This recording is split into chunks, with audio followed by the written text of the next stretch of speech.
Bien, nous allons voir ensemble comment ajouter un article et toutes les possibilités que nous avons pour ces articles. Donc, je suis sur le tableau de bord, je vais sur article. Quand je clique sur article, là j'ai tous les articles qui apparaissent sur ma fenêtre. J'ai la possibilité d'en cliquer sur ajouter ici ou de cliquer sur ajouter ici pour ajouter un nouvel article.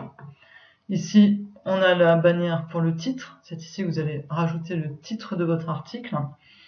Je vais prendre un article ici, je mets de côté, structure du thème, underscore, CTRL-C, et je colle mon titre. En dessous, j'ai l'éditeur, où là va s'insérer le texte de mon article. Je vais prendre ici. Je vais coller ici. Comme vous pouvez le voir, l'éditeur, on a plusieurs possibilités de formatage. On a la possibilité de se mettre en plein écran, on a la possibilité d'agrandir aussi la taille de l'écran, il suffit de sélectionner, on va pouvoir mettre un lien. Je vais récupérer, copier le lien, tac, ici, adresse web, le titre, je mets ce qui doit s'ouvrir dans un nouvel onglet, je fais ajouter un lien, voilà. On a la possibilité à l'intérieur d'un article d'ajouter une image. Pour ça, il faut cliquer sur ajouter un média. Vous avez la possibilité d'ajouter un formulaire de contact. On va s'en tenir pour l'instant au média. Je clique sur ajouter un média. Je vais sélectionner des fichiers sur mon bureau. Ici, j'ai l'image. Ouvrir.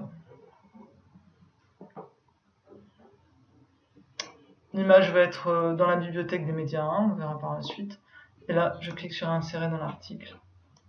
Mon image apparaît ici. Je peux, en cliquant dessus, ici vous avez un petit bandeau qui s'affiche. Je vais pouvoir centrer l'image, enlever l'alignement, la mettre à droite, la mettre à gauche, etc. Moi je vais la centrer, je peux aussi la modifier, puis bien sûr je peux la supprimer. On a la possibilité de voir le texte ici au format HTML. Voilà. On revient au format visuel. À partir du moment où on a tapé du texte, ici à cet emplacement sur l'éditeur, il va automatiquement nous créer un permalien, un lien pour cet article. On a la possibilité de modifier le lien, s'il est trop long, s'il ne correspond pas, etc.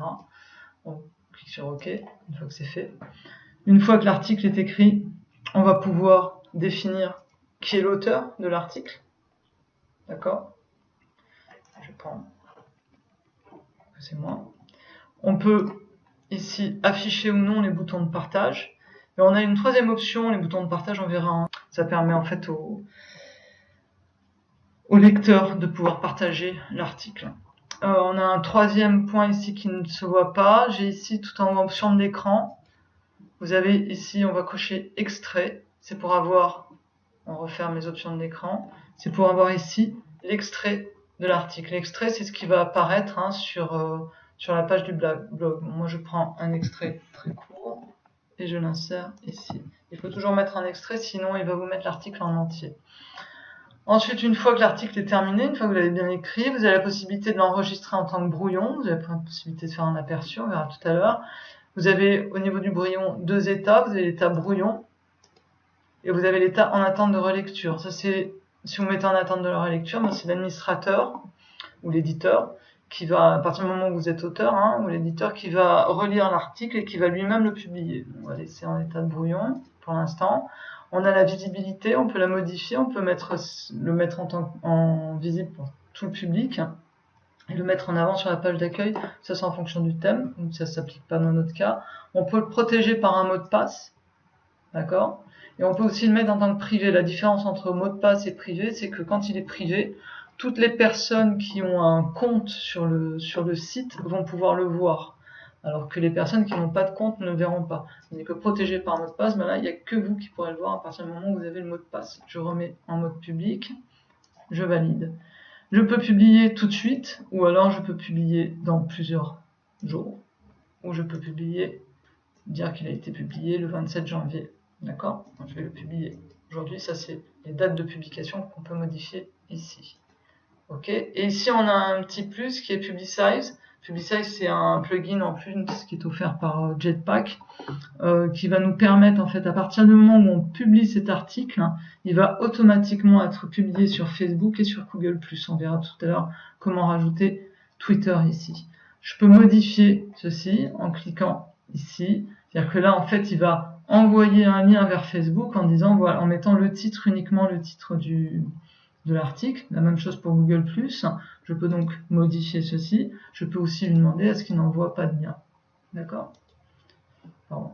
On revient ici. Et je cache. Je choisis la catégorie de l'article. C'est un article qui est pour le web, on va dire, puisque c'est du WordPress. Et j'ai la possibilité de mettre une image à la une. Une image à la une, c'est ce que vous allez avoir.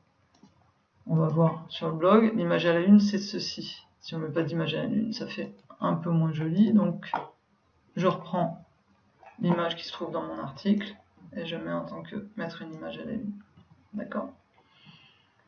Voilà, c'est fait. Je peux publier mon article.